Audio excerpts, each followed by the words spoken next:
How to change name on Facebook. Hi everybody, welcome back to our channel. In today's video I'll guide you on how you can change your name on Facebook, so make sure to watch the video till the very end. If you would like to change your name on Facebook, all you have to do is go ahead and then first of all just make sure to launch the Facebook application here.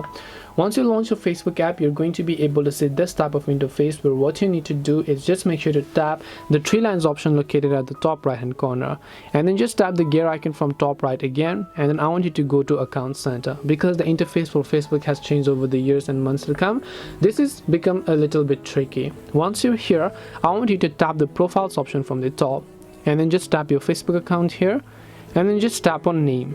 And now you can see I can simply enter a new name, tap the review change option, and my name will get successfully changed. This way I can change name on Facebook. Hope this video was very helpful. If you have got any questions, of course feel free to leave them down. Thank you very much for watching, and see you soon in the next video.